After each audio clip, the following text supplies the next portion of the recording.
Sanjay Meston साहब हमारे साथ मौजूद हैं। मेस्टन साहब, किस तरह से आप व्लादिमीर पुतिन के संबोधन को देखते हैं? कोई बड़ा ऐलान जिसके बारे में तमाम कयास लगाए जा रहे थे इतने दिनों से, कोई बड़ा ऐलान नहीं किया गया है। फुल फ्लेजेड वॉर का ऐलान नहीं किया गया है, स्पेशल मिलिट्री ऑपरेशन का भी नाम नहीं लिया गया है, जिक्र नहीं किया गया। कैसे देखते हैं?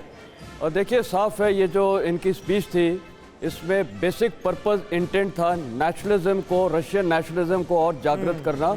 उन्होंने ग्रेट पैट्रियोटिक वॉर के बारे में बोला है, और अभी ये जो यूक्रेन के साथ वॉर चल रहा है उसके बारे में बोला है।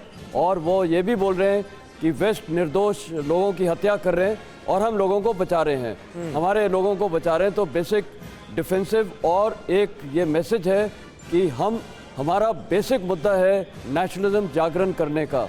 लेकिन यही अगर स्पीच आप प्रेसिडेंट ज़ेलेंस्की की सुने, वो भी एग्जैक्टली काउंटर यही बोले हैं कि प्रेसिडेंट पुतिन वो कर रहे हैं जो उस समय नाजीज ने किया था। तो ये बिल्कुल काउंटर और वो क्लेम्स चलते जा रहे हैं। लेकिन कोई बहुत बड़ा मैं तो एक्सपेक्ट कर रहा था कि कुछ बहुत बड़ा डिसीजन देंगे। क्रेमलिन के ऊपर जो अटैक हुआ था उसके बारे में कोई वर्णन नहीं किया है, और उसके जो हुआ अटैक उसके बाद वो क्या करेंगे उसके बारे में वर्णन नहीं किया है। तो ये मतलब एक्सपेक्टेड था। श्रीवास्तव सर, मैं आपके पास आ रही हूँ। ये एक्सपेक्टेड था कि कुछ शायद ललकार और ज्यादा होगी पुतिन की, ये चैलेंज होगा अमेरिका को, नेटो कंट्रीज को कि देखिए हम तो डंके की चोट पर सामने हैं, और आपने जिस तरह से आप सपोर्ट कर रहे हैं यूक्रेन को, लगातार मदद कर रहे हैं हथियारों से लेकर टैंक्स तक, हमें फर्क नहीं पड़ता, हम अपनी लड़ाई जारी रखेंगे, हम बलिदान से भी नहीं डरते हैं। निधि, मैं दो बातें इसमें कहना चाहूँगा जो मुझे इनके भाषण में समझ में आई। एक तो पुतिन की ललकार है कि मैं यहाँ पर हूँ, इस जगह हूँ, टारगेटिंग इन्फॉर्मेशन आपके पास है, अगर आपके अंदर शक्ति है तो आइए प्रहार कीजिए। ये उन्होंने चुनौती दी है वेस्ट को, और उसको लिंक किया है कि ये लड़ाई यूक्रेन से ही नहीं है, ये लड़ाई पूरे वेस्टर्न पावर से हो रही है। आपने देखा वहाँ उन्होंने एक ट्विस्ट लाया है, यूक्रेन को हटा करके पश्चिमी देशों को लाया उसके बीच में। और अभी जब अपनी सैन्य शक्ति दिखाएंगे तो उससे पता चलता है, जैसे पुतिन को बार बार ये मिल रहा था कि ये असंगठित हो चुके हैं, अलग थलग पड़ गए हैं। उन्होंने कहा देश एकजुट है, इसके लिए उन्होंने जो पैट्रियोटिक वॉर है उसको इससे लिंक किया है कि हमें अपने अस्तित्व की लड़ाई है, हम उनके साथ लड़े थे नाजीज को डिफीट करने में, यही मैसेजिंग है, इनको डिफीट करेंगे। ये यूनिटी वाली मैसेजिंग ही है जो दिखाना चाह रहे हैं पुतिन। बिल्कुल सही है, एकता, देश एकजुट है इस लड़ाई को लड़ने में, इस बात को सामने लाए हैं। और एक बात और अभी समझ में आएगी, जैसे ही परेड आगे बढ़ती है और उनके सैन्य संसाधन दिखाए जाते हैं तो आपको लगेगा जिस देश के पास लाखों टैंक हैं, जिस देश के पास हज़ारों में जहाज हैं, 10,000 में, जिस देश के पास मिसाइल्स हैं हज़ारों में, और जिस देश के पास बलिदान करने की क्षमता है, जो उन्होंने इसमें खास तौर से बोला है, उस देश को ज़ेलेंस्की बार बार कह रहे हैं हम डिफीट कर देंगे। लेकिन दत्ता जी, यहाँ पर बात तो ये भी है कि रूस ने यूक्रेन के खिलाफ जंग छेड़ी। रूस लगातार यूक्रेन की सरजमीन पर जिस तरह की तबाही और बर्बादी मचा रहा है, उसके चलते क्या ये एक्सेप्ट करने वाली बात होगी दुनिया के लिए कि निर्दोषों को मारा जा रहा है और ये सब कुछ वेस्टर्न कंट्रीज कर रहे हैं? रूस इसके लिए जिम्मेदार नहीं है, रूस अपने आप को सिर्फ बचा रहा है। देखिए, ऐसा है कि जो ये स्पेशल ऑपरेशन लॉन्च हुआ था जी, अगर हम मिलिट्री पार्लर्स में बोले, स्पेशल ऑपरेशन का मतलब होता है अ शॉर्ट ड्यूरेशन, मतलब एक छोटे समय का स्पेशल ऑपरेशन जो किसी मिशन को पूरा किया जाता है। 14 महीने हो गए अब ये स्पेशल ऑपरेशन लगातार चला जा रहा है। स्पेशल ऑपरेशन हुआ था यूक्रेन के बरखिलाफ। आज के दिन में यूक्रेन के साथ में पूरा वेस्टर्न वर्ल्ड जुड़ गया है। 30-35 मुल्क इकट्ठे होकर रशिया के खिलाफ आज लड़ाई में उतरे हैं। इसलिए ये स्पेशल ऑपरेशन से हटके वो जंग में तब्दील हो गया एक तरह से। और ये इन्होंने शायद जिक्र भी किया, ये जो जंग आज के दिन में लड़ी जा रही है वो वेस्टर्न जो पावर्स हैं, तो फिर फुल फ्लेजेड वॉर का ऐलान करने में कोताही क्यों बरती जा रही है? मतलब क्या इससे परहेज क्यों किया जा रहा है?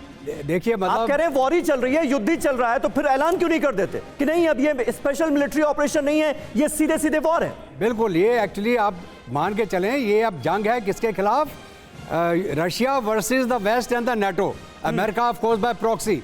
तो ये एक छोटा वाला ऑपरेशन नहीं है, स्पेशल ऑपरेशन हुआ। मतलब वर्ल्ड वॉर 3 जो है वो वाया यूक्रेन आ रहा है। देखिए, जो आप पूछ रहे हैं सवाल बड़ा अच्छा सवाल है समीर, मैं इसका जवाब देना चाहूंगा। आप कह रहे हैं स्पेशल ऑपरेशन से क्यों नहीं परहेज कर रहे हैं वॉर करने में। बिल्कुल, the moment any country declares war, सब उसको अपनी आर्म फोर्सेस को जो सिनर्जाइज इफेक्ट होता है, कॉम्बैट इफेक्ट होता है, उसको प्ले में लाना पड़ता है। इसका मतलब space forces, air force, naval power, maritime power, land power, पूरी मात्रा में झोंकना पड़ेगा उस चीज को खत्म करने के लिए। अच्छा। वो अभी वो नहीं करना चाहते क्योंकि एक संकोच है, मन में संकोच इस बात का है कि दोनों लोग एक साथ जुड़े हुए माने जाते थे। यूक्रेन और रशिया का बड़ा पुराना संबंध है, इन लोगों ने वर्ल्ड वॉर 2 साथ लड़ी थी, सेक्रीफाइसेस भी साथ में किए और इसीलिए आप देखिए यूक्रेन का नाम नहीं ले रहे हैं, बार-बार वेस्टर्न कंट्रीज का नाम ले रहे हैं। प्रोफेसर राजन, इसके पीछे खास स्ट्रेटजी है क्या? अगर उनके एक-एक सेंटेंस पे जाएं, बहुत समझदारी से लिया प्रोफेसर राजन। नहीं, मैं ये बताना चाहता कि इसको क्यों स्पेशल मिलिट्री ऑपरेशन बोला जा रहा है और वॉर नहीं बोला जा रहा है पुतिन के पर्सपेक्टिव से। जी। तो उसके एक कारण ऑफेंसिव है और दूसरा कारण डिफेंसिव है। ऑफेंसिव कारण यह है कि अगर वो करते हैं तो वो सिविलियन इलाका हर एक जगह पे अटैक होगा यूक्रेन में, जो कि वो नहीं कर रहे हैं। और दूसरा एक डिफेंसिव है कि इनको अगर हार में विड्रॉ करना पड़ा तो ये बोलेंगे कि हम विड्रॉ स्पेशल मिलिट्री से है, ये वॉर में हम डिफीट नहीं हुआ है। तो ये कारण। और देखिए अब हम ये जो हथियारों का प्रदर्शन हो रहा है, टैंक्स का प्रदर्शन हो रहा है, तोपों का प्रदर्शन हो रहा है, ये अहमियत रखता है। अगर संजय सर आप अगर कुछ बताना चाहें। मैं इस पे ये बोलूँगा, स्पेशल मिलिट्री ऑपरेशंस का बेसिक मकसद होता है कि लिमिटेड ऑब्जेक्टिव्स को कैप्चर करना, और वो उन्होंने डिफाइन किए थे डॉनबास को कैप्चर करना।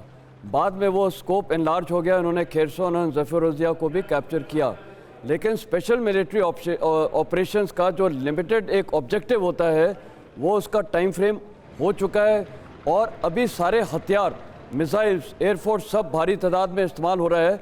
अब अगर उसको वॉर बोलेंगे तो वो वर्ल्ड को दिखाएगा कि पुतिन के जो एक डायरेक्टिव था स्पेशल मिलिट्री ऑपरेशंस, वो उसको अचीव नहीं कर पाए, और अब वो हार मानी जाएगी अगर इसको वॉर डिक्लेयर करेंगे। तो इसीलिए वॉर के जैसे सब कुछ हो रहा है, लेकिन ऑपरेशन स्पेशल मिलिट्री ऑपरेशन ही बोला जाएगा, ये पुतिन के लिए। अभी एक और निधि जो सर दत्ता सर मैं चाहूंगी, ये जो हथियार का क्या शक्ति प्रदर्शन है इस परेड के जरिए, वो अभी आप दर्शकों को समझाएं।